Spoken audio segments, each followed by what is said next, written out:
we talk about growth. If we have these great career paths and we're plotting out a career path for somebody, but we don't have the position available because we haven't grown fast enough. And on the design build side, right, we had that, and we lost a whole crew. So that the whole crew, most of the guys that work design build, they are on a 44-hour guarantee year round. Anything over 44 hours is overtime at time and a half. 1 week you're working 10 hours, 1 week you're working 5 hours, next week you could be working 60, especially in the wintertime. It's so variable that it is so vastly important to have consistency, financial consistency for our employees. So if they're going to be looking at two landscape companies, they're going to say to themselves, which one makes more sense to me financially? And if one is going to offer a guarantee and the other one isn't, we're probably pretty sure which one they're going to take. This episode is brought to you by hardscaper.com. The Hardscaper mission is to empower industry professionals with the skills, inspiration, and confidence they need to take their businesses to new heights. Struggling with training programs for your team? Looking for helpful tips to build a better company? Subscribe today to gain access to hours of interactive on-demand hardscape construction and business courses for free. Check out hardscaper.com.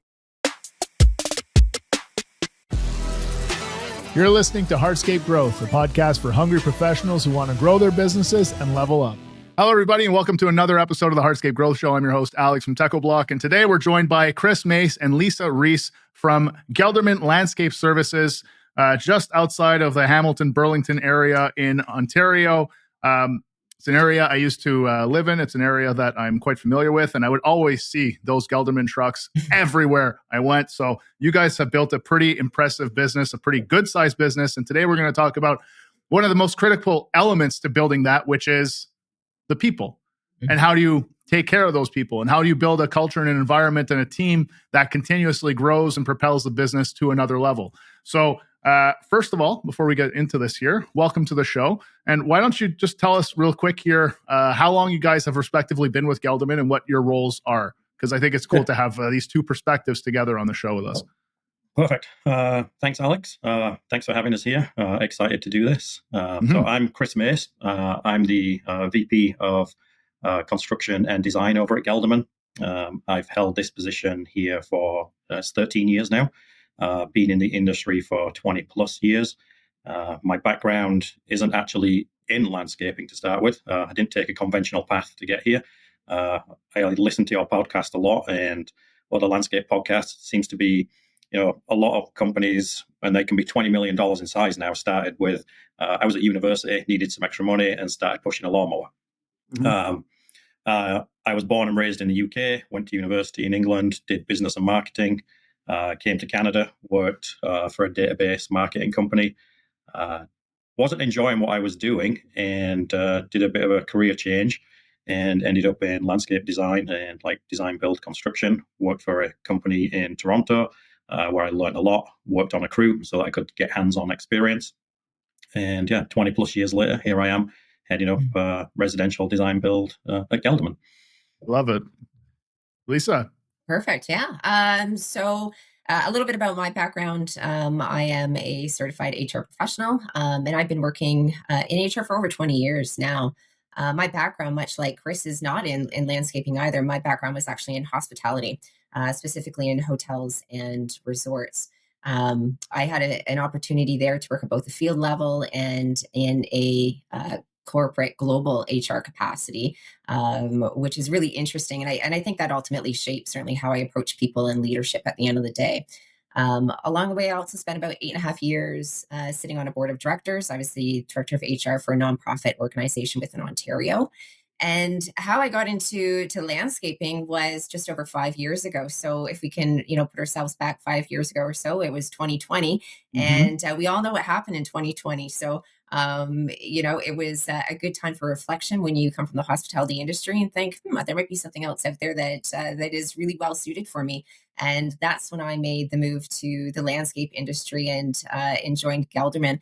And, it truly has been one of the most rewarding transitions of my career. It's a fast-paced, people-driven industry, which I love and thrive in. And I've grown incredibly passionate about the work that we do and certainly the people that we support. And that's really how I got to where I am today. Awesome. I want to start with something that I wrote down, Chris, when you and I spoke prior to booking this episode together. I asked, why is this important to you? Why is it important for you to do this episode with us? And why is it important for us to cover this topic? And you said, I want people to have a career, not a job. I want to change the outside view of our industry. Coming from outside the industry, what was your perspective before and how has that changed? My perspective before was, I think, like most other people, hey, people just push a lawnmower. And I think a lot of the outside world's perspective is, oh, you work in landscaping? Oh, so you must push a lawnmower or prune some bushes. And it is so much more beyond that. And it's nice to change people's perspective. Even my own has changed. And you realize just what a complex industry it is, how hardworking the people are, whether it's in the field, in the office. And I think as a whole, as an industry, we should look at ourselves on a level playing field with other industries and professions, and not be looked down upon that it's a career that, or maybe if you're not good at high school or you can't make it to university, you can always do landscaping because all you need is a pickup truck and a shovel. And that's not the case. So, yeah, there's lots of opportunities to have very fulfilling, successful careers within landscaping. It's certainly not a fallback position. I agree with you there. And Lisa, when you look at that transition that you made, the hospitality world is a really big one with a lot of professionals and a lot of training and a lot of certification and a lot of different school programs and stuff to get people into that industry. And then even in that industry, there's a lot of continuous certification to just continuously bring up the level of experience that people can enjoy when staying at a hotel or visiting a resort or going to a restaurant, things like that. What kind of impact did that have on you? And what do you take away from that you try to bring to your work now? Mm-hmm. The thing is, Alex, is that I don't actually see it as being that significantly different. At the end of the day, hospitality for me is a service industry. Well, what are we doing within, maintenance, within construction? We're providing a service as well. It is the people and that development, like we talked about earlier, that I think is really, really critical and crucial, and having that broader understanding of it. I don't think I necessarily ever thought of landscaping as simply, a truck and a lawnmower. I do think that it is so much more than that, and anticipated it being so much more than that, and coming into it with the realization that, these are businesses. And for us, for Gelderman, I mean, we've been around since 1955. So this is a long-term business. So you have to be doing something correctly within that period of time to get to where we are. So as far as kind of that outside perspective, that was sort of my initial take on it. And what I bring into the company, I think, yes, anybody would bring in certainly years of experience and understanding, but it's really how we treat our people and our actions and our behaviors, having intent and direction for people's careers, I think is the biggest piece for me in that development. That's the development piece. So people's careers, and that word keeps coming up, careers. There's a big difference between the word career and the word job. 100%. Yes. How many people have a career at Gelderman? Mm-hmm. I would say every employee has a career, or at least they have an opportunity to have a career. Whether you just started as a winter sidewalk shovel person, right? And you've been here 2 weeks, you've got an opportunity to have a career. If I take, for example, this is on the maintenance side of the business. One of our production managers there, she started, is it 2 years ago, Lisa? Just under 3. Mm-hmm. Yeah, under 3 years ago, as a sidewalk operator, came in the wintertime, just a sidewalk shoveler. And within 3 years, she's a production manager within the maintenance division. So how does that happen? I think that there is a lot of intentionality with that. This is an individual who showed initiative and wanting to grow, first of all. And she went from a shoveler position in the winter, never being in landscaping, much like, a number of people that are here. So coming in very green, if you will, and working her way up. So she started as a shoveler. This is the very first position that you come in as in the wintertime. Then she moved up to a crew leader position because we could see that she had those leadership qualities. She wanted to lead a team. Okay, that's great. Let's train her on how to do that properly. From there, then she went into a more senior level position on the team where she had greater oversight. And then finally, most recently, which literally has been in the last several months or a couple of months anyhow, she moved into a production manager level. So it is that constant training, development, growth, and making sure that, as Chris said, you can have a job if you want one, but if you want a career, we're going to do our very best to help you have that long-term career. So now she's in a position where we are training her on those leadership skills, and we are making sure that she has all of the tools necessary to do a great job and really help her along the way. And now she's doing a great job. So she's gone from a shoveler to a production manager in less than 3 years. So there's a few conditions that need to be met to create that kind of environment. So I want to talk about like the nuts and bolts of actually how do you make that happen. But before we do that, I think we need to paint a little bit more of a picture about what Gelderman is, because you have the design build side, you have the maintenance side, but you have hundreds of team members, right? And correct. Yeah. Most of them are employed year round is what I took away from our first conversation, which is pretty uncommon in our industry. A lot of people will have a big team in the peak season and then a very lean team in the off season. That is not the case with you guys, right? What are some of the numbers around that, and what's the reasoning behind it? So in the summertime, we're actually, I think, around 140 employees. And then the wintertime, we flex, and that actually increases in the winter to around 230 between the two branches. So we do actually have more employees in the wintertime than we do in the summer. Because of the snow removal and salting and stuff, I guess? Yeah. So on that side of the business, like the maintenance, that's focused on commercial maintenance. It's a 12-month contract, so it's summer maintenance and then winter snow and ice management. What about the design build side? Design build side is typically, it's that magic number, right? We always say it starts April 1st, but it starts when the weather lets us start. And it's usually, I'd say we get 8-9 months of design build work. And then those guys that work in construction, they also all move into snow operations. Typically, they are in the machines, so whether that's a payloader, skid steer, or plow truck. And what's the perspective of people who have that role? In the summertime, I have although it's intense hours, I have a pretty predictable schedule. Then in the winter, I'm kind of have like emergency room hours. I get called in when there's emergency. It's tough, but it's how you approach that. Whether we approach that with a positive attitude or whether we approach it with a negative one of like, oh, I hate winter, it's terrible, or whether you approach it from like, hey guys, we've got this snow to remove, we've got this ice to deal with, we've got to take care of our clients. As Lisa said, we're a service business and we're very customer focused. And so it's all in that attitude towards that work. You can be as positive or as negative as you like, and we try and be as positive as possible. There is a negativity to it in that you're kind of on call 24/7, but we're constantly tracking the weather so that we can plan and communicate as far out in advance as we can. That way, if it's a plow truck driver, for example, they're not just sat twiddling their thumbs at home like all winter thinking, okay, when am I going out? When am I going out? So as much as possible, we try and communicate in advance to say, hey, looks like there's a weather system coming in 2 days. Rest up for the next 2 days. Tentative schedule is this. We're going to have you all in at midnight, whatever it be. And as things change, we will keep you all updated. So like anything else, it's communication. How do I get paid in that situation? Because if it doesn't snow very much, I'm not working very much. No. And so we have different pay structures, and I will just talk to one of them and then let Lisa talk about some others. If I take most of the guys that work design build, so construction guys, they are on a 44-hour guarantee year round. Anything over 44 hours is overtime at time and a half. And that is averaged out over a 4-week period and paid out on the 5th week. So in the summertime, it's fantastic for them because typically I would say they're working probably about 55 hours a week.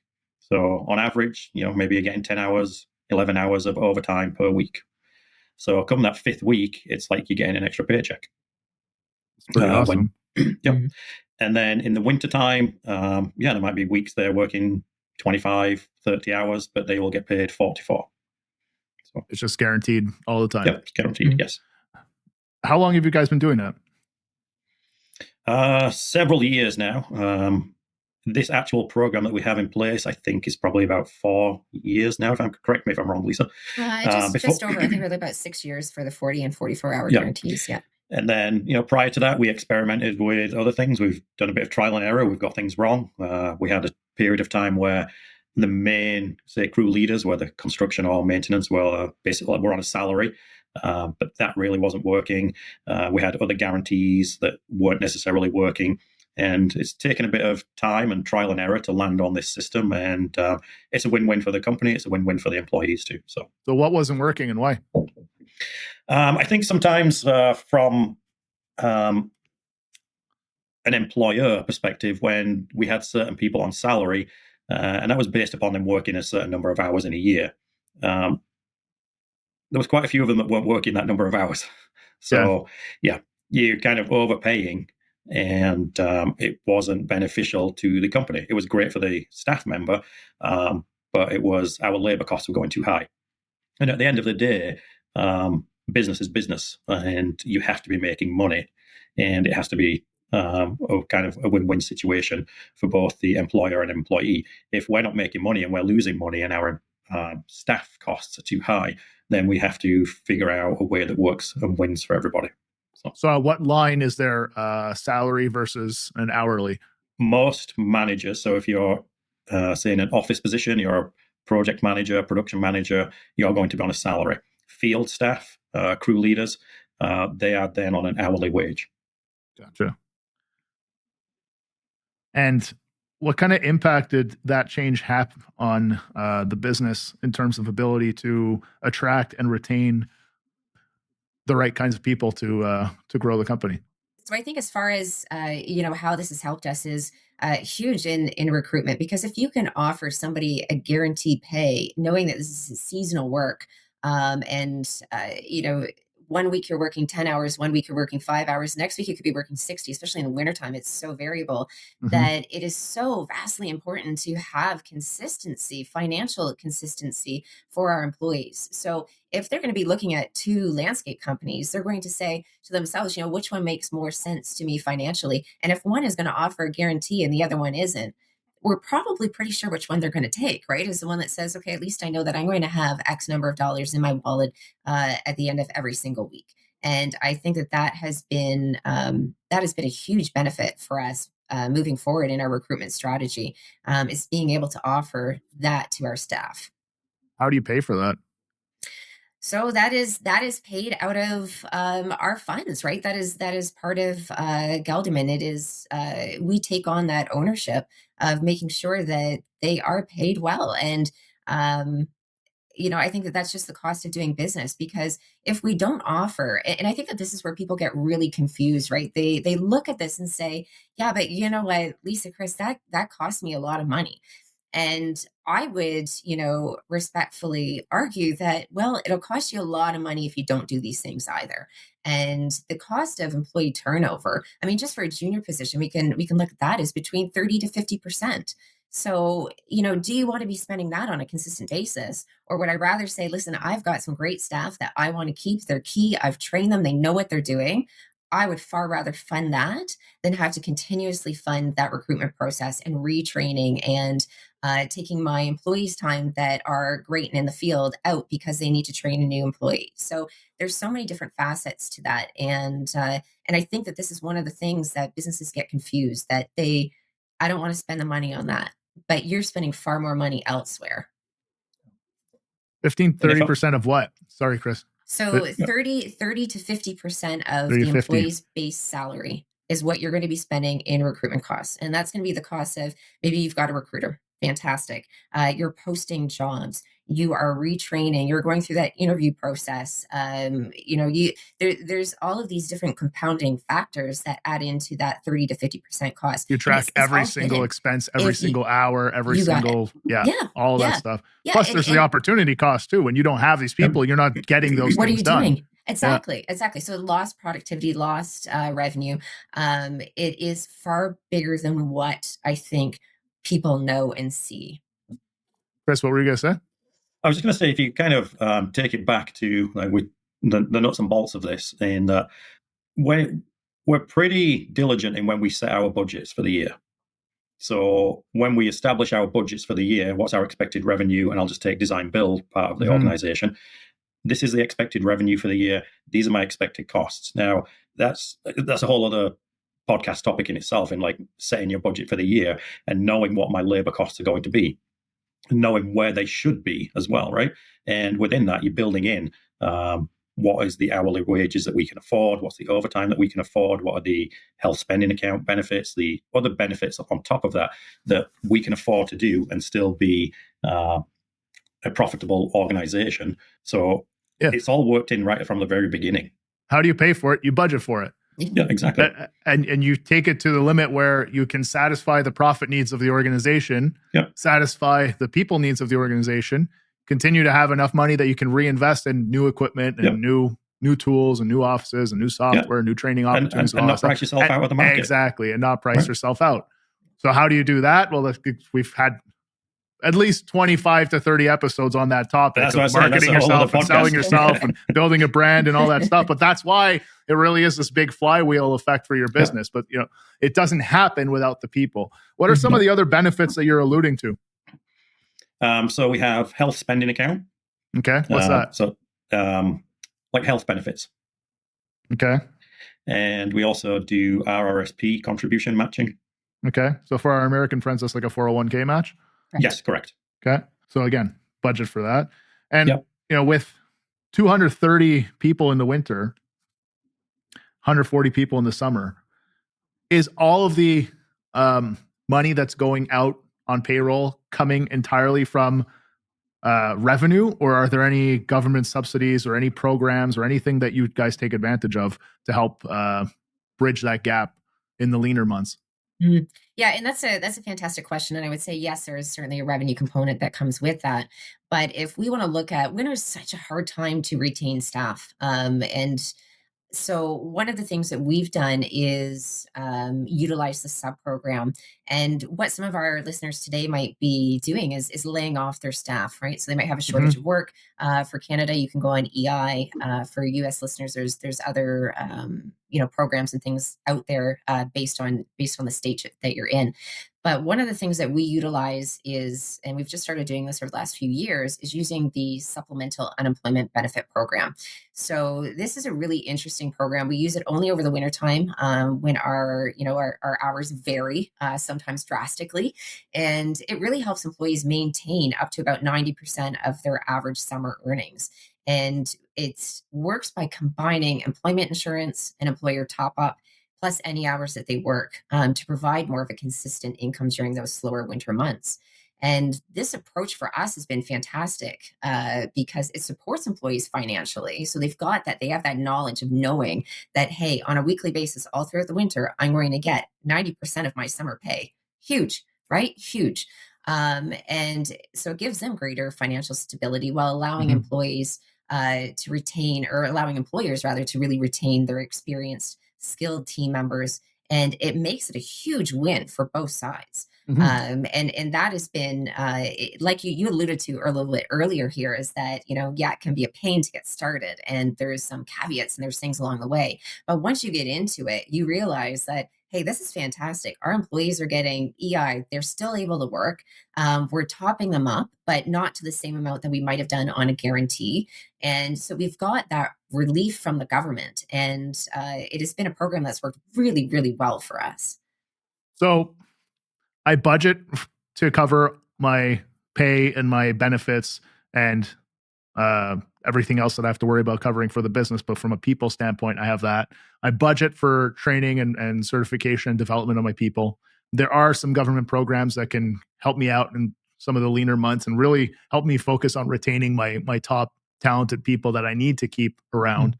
The other thing is, that 90% of what your earnings in the winter is also offset by the fact that there's always a ton of overtime in the summer. So like you spread it out over a year. you're doing pretty well for yourself. Yeah. And I would say too, to that is that 90% is their minimum, Alex. So they know that they're going to get a minimum of 90%. But you think about what some of our winter weeks have been like, where they might be working well overtime. Well, they're getting paid that overtime and still getting paid at time and a half. Yeah. So there's, it's huge, so right? It's a great package. It is a great package. That is exactly what it is. So, and that's where I was going earlier when I was saying, you had that example of that woman who started pushing snow and now has moved her way into a production manager role. In order for those stories to happen, you need to be able to keep people long enough. So we kind of got the baseline of how do you keep the people and how do you attract the people? Well, you pay them well and you pay them consistently. That's pretty good baseline, but that'll work for most people. How do you go from that to that next step now? So like the development of people, you see that, okay, this person cares a lot. They have the right attitude. They show up early. They leave late. They are always looking to lend a helping hand. They're always asking for other opportunities. How do you create a career for that person instead of just a job where they know that there's some mobility? It's not just like, well, this is it. You got hired for this and that's it. And if you don't like it, well, you can go somewhere else. There's two pieces to this. I'll talk to one of them, and Lisa, I'll let you touch on a program that we use, which is called Culture Index when we are hiring. But the other piece that I was going to say is we have a growth mindset. We're an organization that is continually growing.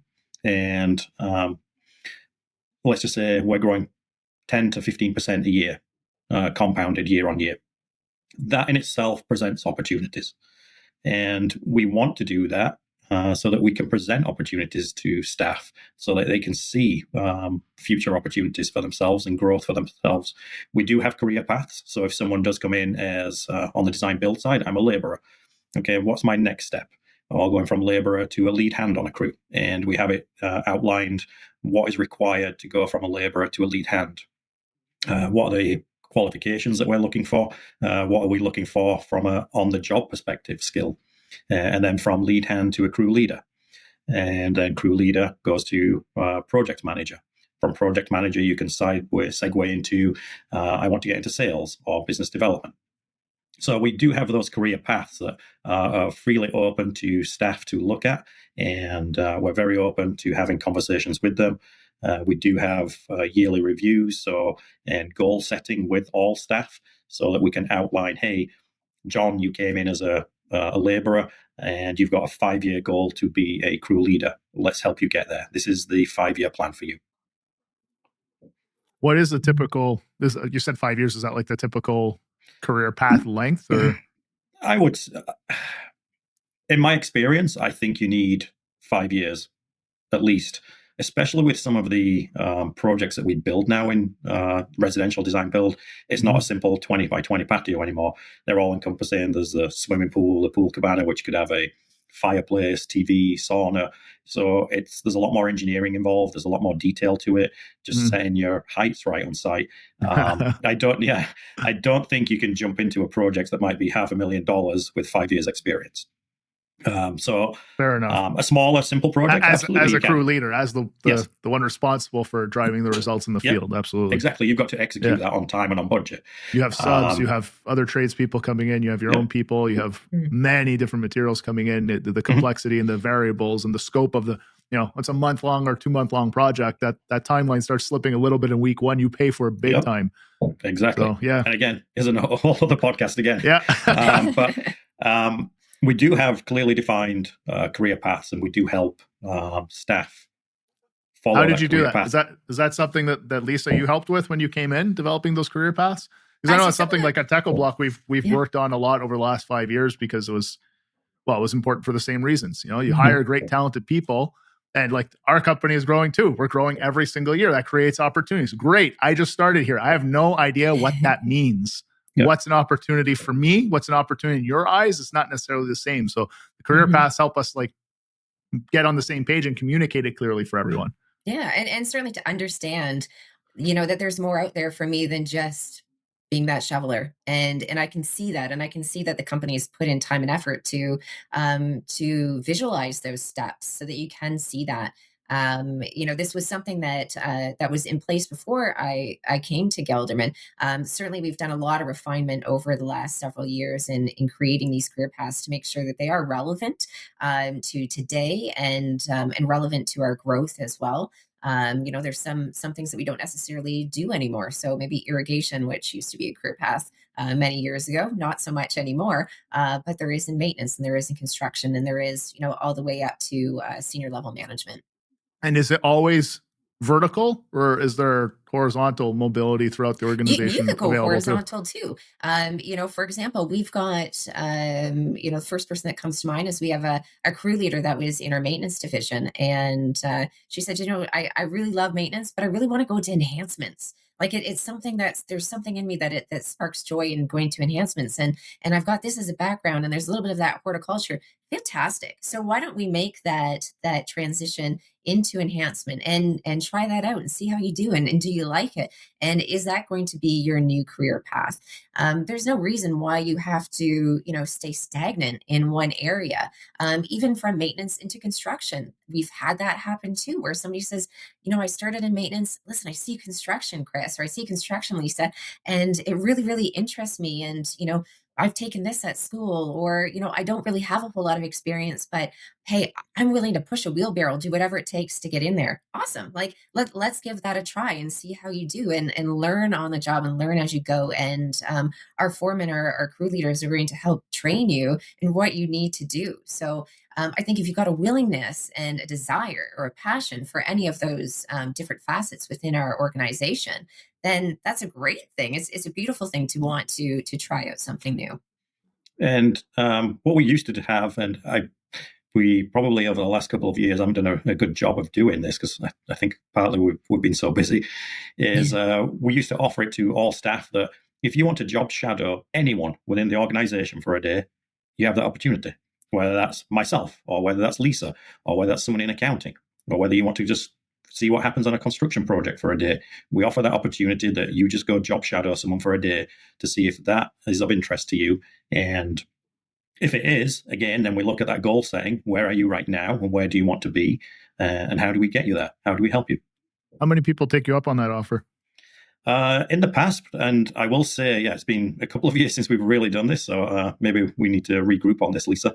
There were several people that did that. They were just interested in different parts of the organization. They didn't fully understand it and wanted to get a better grasp of, what does this person do? Because I think I'm interested, but I'm not sure. But we had several people do it. So you're saying it's a good thing? Yes. Yeah, I'm saying it's a good thing. I think as an organization, maybe we've let that slip a little bit. So why? We don't get everything perfect. Oh, no. No, it's hard to get things perfect. It's really not possible. We make mistakes. Yeah. Why do you think it slips, though? You say you get busy, but like everyone's busy all the time. I think it's just, we get busy. We've had a lot of growth the last 5 years, going back to when Lisa started too, and like whole COVID, there was just that boom, and it was just that flywheel caught, and you would just go. And I think now we've come back to a kind of time period where we can reflect on, okay, what could we be doing better? What were we doing before that worked? And what we maybe let slip just as things have got so busy. So. Mm-hmm. What are some of the other things that may be slipped? And, it's bad that they slipped, or maybe it's good that they slipped. I don't know. That's the one that springs to mind for me, because I think it does open up opportunities for people to learn about different roles within the organization. For the other kind of employee engagement pieces, just outside of compensation, I think we've done a really good job. Even when we went through COVID, we were jumping on weekly Zoom calls with the whole organization just to stay in touch, so you can see each other's faces, so you can feel part of a community, a family, right? It was tough. And since then, we've continued that now that we can, we moved on from that, but we have barbecues every single month in the summertime. All employees at the, one of them in the summertime, we'll pick and we'll bring in some food trucks for all the staff. At the end of the day, they come in, there's some food trucks here, and it's just a nice time to get together and sit down around a table and talk about work, talk about family, just connect, right? It's all about the connection. Really good. I want to come back to some of these other employee recognition and things like that, but I want to backtrack one step before I forget about it. Because you said, Lisa, you were talking about crew leaders are willing and ready to train people, but all too often in our industry, that's where the training burden lies. It's someone else on the job. I have to learn on the job. I have to learn from someone else that I'm working with. And that's it. And that's one of the big things that stalls career progression. It's great. We can talk about goals. It's great. We can talk about career paths and all that stuff. But if I'm not empowered to take those steps to keep my development and my education going, well, it's all just words in the wind. So what training and development tools or processes or programs do you guys have in place, and how are they used? So, I mean, what you said, you just hit the nail on the head, right? It is so vital that we have the right processes in place. So there's a couple of things that we've started to do. 2 years ago, what we developed was, and this is a little bit more specific to maintenance, but we can utilize this in construction as well, is a maintenance training program. So it's an 8-week program. This is for new hires specifically for the most part. And they are trained with our production coaches. So we actually started training crews so that our crew leaders are not bogged down by training new employees, and lost productivity in that. And there's so many other facets that come along with that. But our training crews, now you're a new employee, you go to this training crew, they are going to get you up and running. Then you are going to go to your sort of official crew, and they are going to continue out training as far as feedback goes. So every 2, 4, and 8 weeks, you will have feedback from either the training crew specifically, that production coach, or the training is going to come then once they've gone over to their crew. The crew leader is just going to give them feedback. So they're going to know what they need to work on, how they are doing, at what level they're performing at, and just really ensure that they are sort of taken under the wing and developed properly. So that's been something that's been really, really huge for us, because it does take away that initial training for those new hires away from the crew leader so that they can focus on production and getting things out efficiently that they need to do. There is a little bit of a training component, but it's more feedback. Yeah. What's that training? Like, is that training crew actually doing work, or are they just like, Yep. Yeah. So we have sites that make sense for a training crew to be on. They're very straightforward sites. Yeah, you got it. Yeah, absolutely. So these sites are easy to manage. There's no, big complexities to them. If we happen to make little mistakes here or there, that's okay, because those sites can kind of handle that. And so it allows the opportunity for the new hire to feel like, okay, I'm not under so much stress that I can't do this and I can't make a mistake. No, we're all going to make mistakes, right? Like we're human, and that's okay. So it allows them to be on a site where that's an okay thing to do. We're going to train you how to do it. You're going to refine and fine tune your skills. And then once you get to that stage, then we're going to put you onto an actual crew, and your crew leader is going to give you the feedback that you need. Okay. Not necessarily training because they've had the training, but they're going to give them feedback. So it might just be, next time you, blow grass, just make sure that you are blowing it in this direction and in this area, right? It's just these small things so that they can fine tune their skills. And then by the end of that 8 weeks, they should be more than up and running and be good, right? Be really contributing to their team. That's pretty cool. Chris, do you guys have something similar, or is that even doable with construction? It's not really as transferable over to construction, because we don't have, like, on the construction side, we do pride ourselves on our high level of standard of quality, right? It's perfect. It has to be a 10 out of 10. So you can't really have a training crew go onto a site unless, I don't know, is there a member of staff that needs their back patio doing, and we can practice on that. But what we have done in the past is, let's say we've got one crew leader whose cuts are perfect, bang on straight line.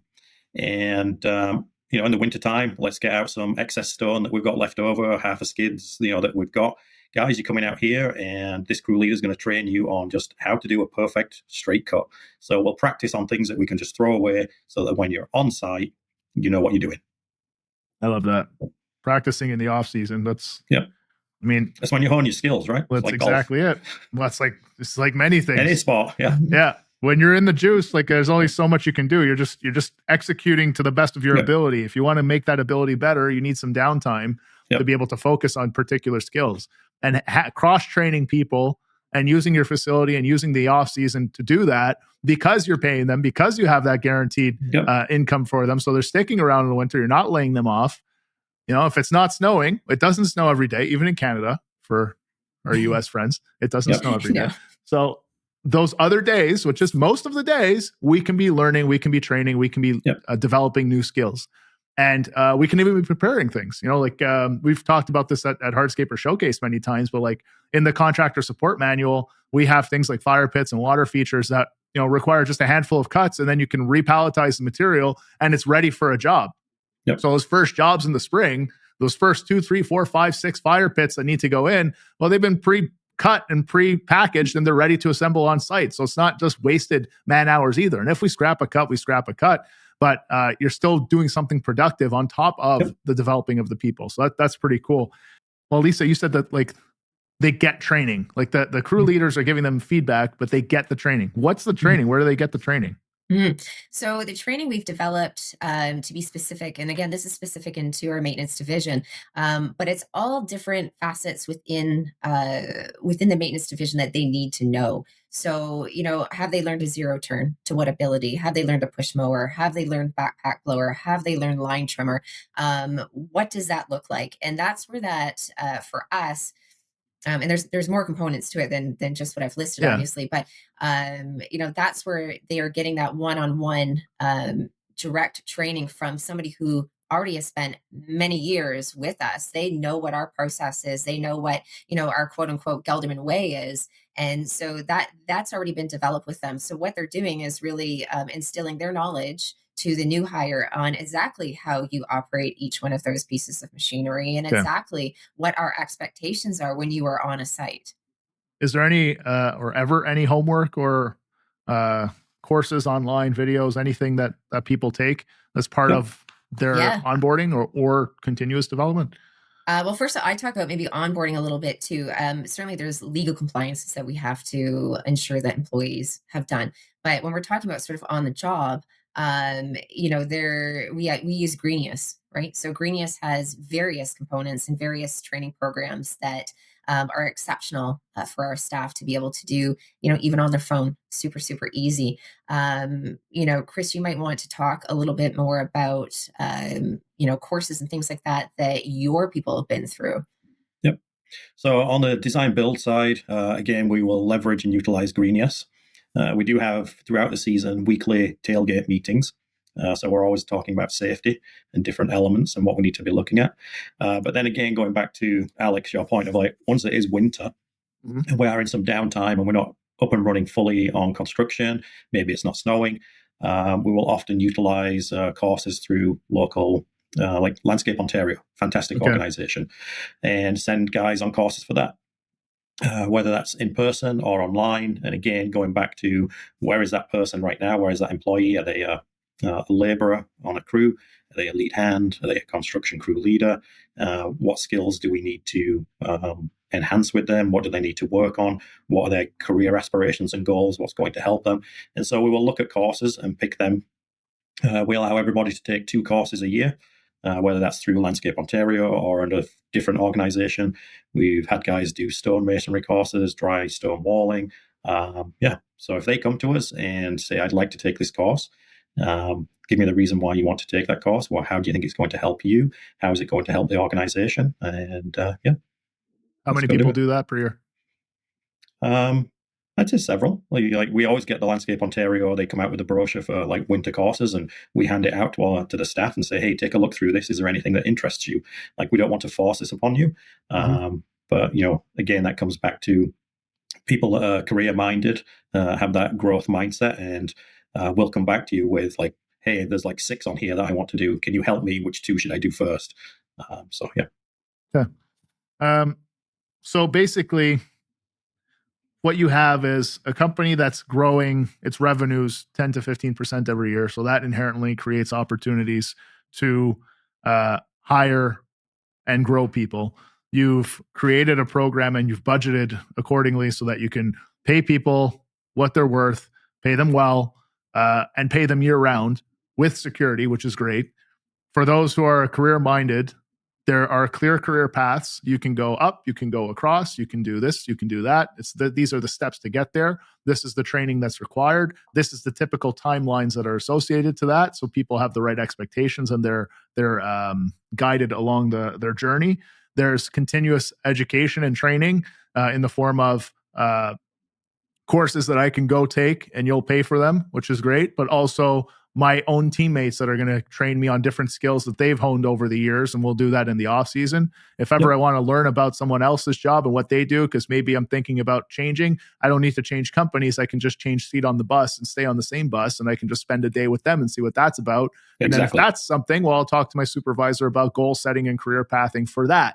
So, you've created a fantastic environment where, like, once I'm on the team, I can be there for life and I can really do almost anything I want as long as it's contributing to the growth of the company.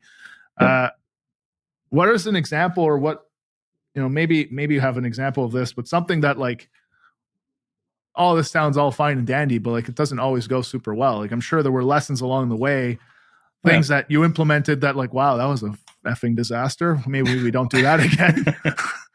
Well, I've got one actually for which hurt us a little bit on design build side, and this is I'm going back 5 or 6 years, and we talk about growth, right? So you need to, if we have these great career paths and we're plotting out a career path for somebody, but we don't have the position available because we haven't grown fast enough. And on the design build side, right, we had that, and we lost a whole crew. So that crew lead, a whole crew. The crew leader on that crew was presented with another opportunity, a different organization, and he took that opportunity, and we didn't have like that opportunity to offer them, so they left, and he took his whole crew. So we lost a complete construction crew. Everyone handed in their 2 weeks notice on the same day, and it hurts. You recover from it and you learn from it, but it's, as great as we do a lot of things, there's times where we just don't have that opportunity to give to somebody, and they're going to maybe look for that somewhere else. So what'd you say to yourself in the moment? In the moment, it was like, we can censor. What do we do?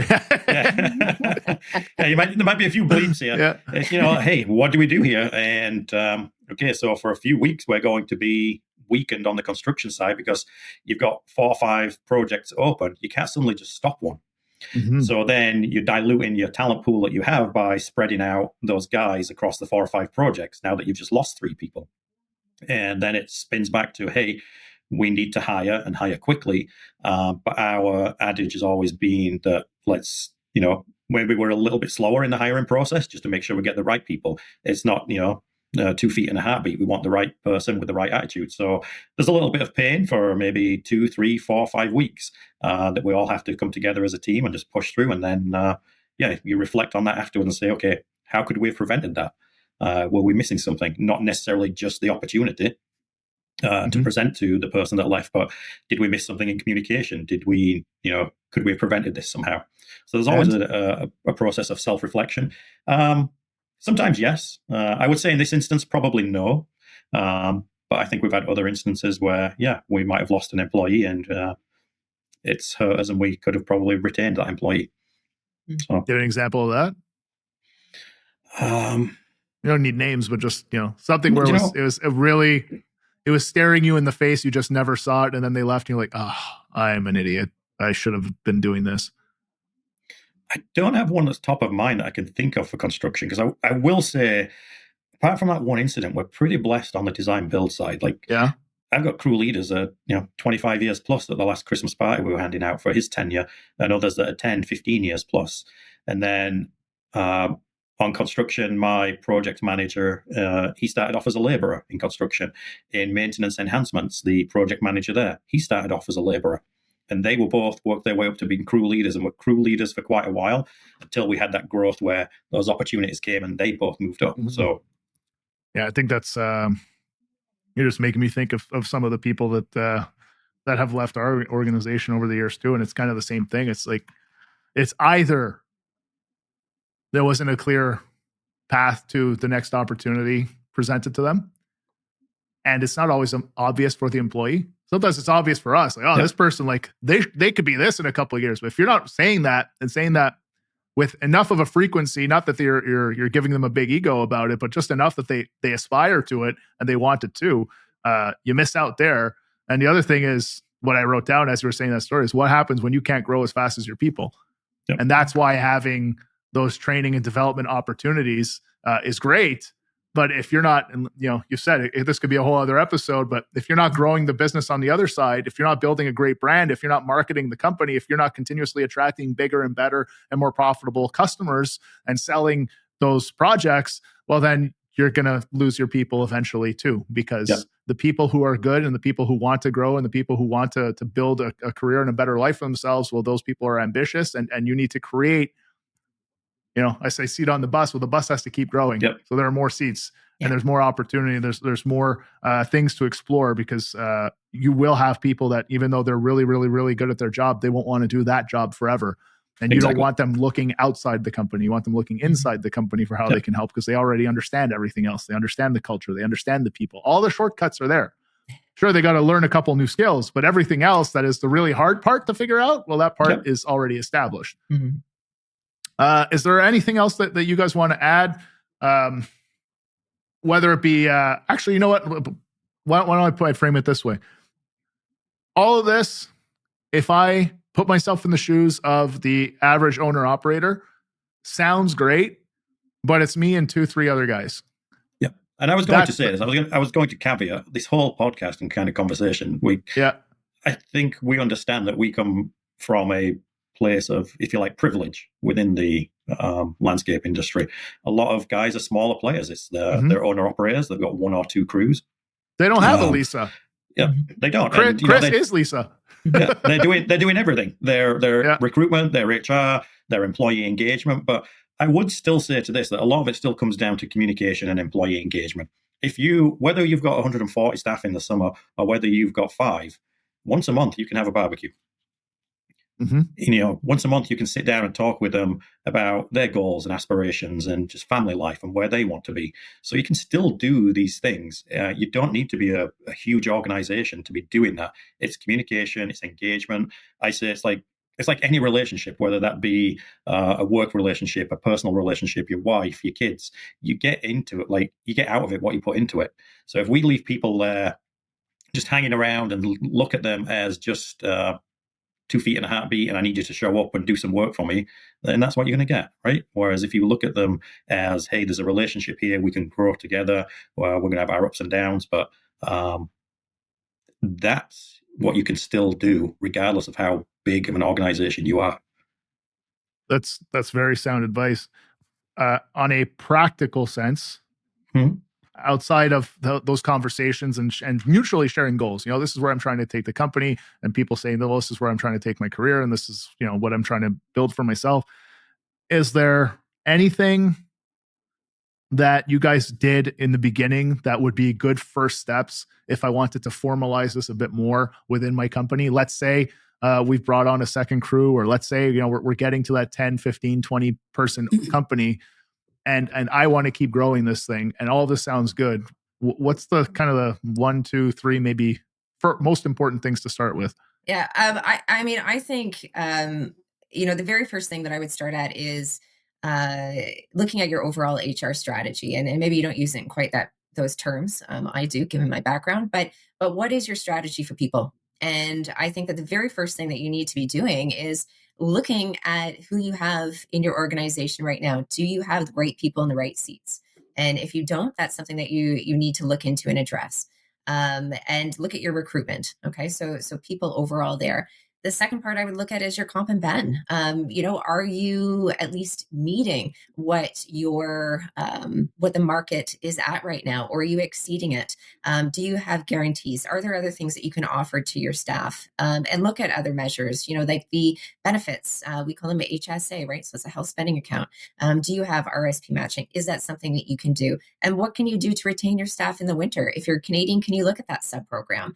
If you're in the US, is it work-share programs based on your state? The third thing I would look at is training and development. What do your people want to do? Like, are you giving them evaluations? Do you understand, where they want to go and what makes them tick? How about ongoing coaching and goal setting? These are all things that you can do where you don't have to have a whole lot of resources for. And then I would say probably finally is look at your employee engagement strategy. And, we're January 6th when this is being recorded. So we're at the very beginning of the year. And why not take this opportunity to look at what your year is going to look like? Chris had mentioned doing things like monthly barbecues. Well, add in some site visits and, are you handing out water and snacks and things like that? Just, in off days, put those into a calendar, your Christmas party, maybe there's something that you do in the summer, and be really intentional with what direction you want your employee engagement strategy to be in. Whether you have 2 employees or whether you have 200 employees, it doesn't matter. You still need to be intentional about doing that. And then finally, I would say reward and recognize your staff. Make sure that you're recognizing not only the great job that they're doing at work, but also maybe things in their life. It's a birthday, or it's the birth of a child, or it's something like that. Recognize those are the things that go the furthest, I think, in that cultural perspective. Besides, compensation, we all need compensation to live, but those little acts of kindness and nicety go a huge way with people. And I think if you can sort of take those 4 steps that I've just listed out, that from the right people, the comp and ben, the training, the employee engagement, you're going to have a really good start to what your strategy is going to be like for this year. And I think ultimately, when you do those things, you're going to see a shift in your culture. Again, whether you have 2 or whether you have 200, and that culture is now going to become your competitive advantage. So the more you do, the more you put effort into it, the more you're going to get out of it. That's a freaking good answer. Well, thank you. Well, I'm letting my notes catch up here. The last thing you said, culture is your competitive advantage. Yes. That's amazing. It's very, very underestimated, the impact that culture has on your ability to compete in the market. Lots of people I talk to. Yeah, we don't really do much marketing. We rely on word of mouth. Well, what do you think powers that word of mouth? That's right. Incredible execution in the field. Where does that come from? A fantastic culture with the right people who believe in what they're doing and give a shit about what they're doing. Yep. That was awesome. Okay. Anything else you guys want to add before we wrap up here? I will say, again, knowing that we come from a position of being a larger organization within the landscape industry, if you are a small company and you're just starting out, or maybe you're small, you've been around for a long time and just want to stay that way, the one thing I did find coming into this industry and profession is people are willing to share. People are willing to give you their time. Because it just raises the bar for everybody. And if there's local peer-to-peer network groups, if there's a local coach, again, put this into your budget. If there's a coach that can help you, then take this on board. People like to share information. And again, I'll go back to Landscape Ontario here is a fantastic trade organization. And that peer-to-peer network there is a good group to communicate with and connect with.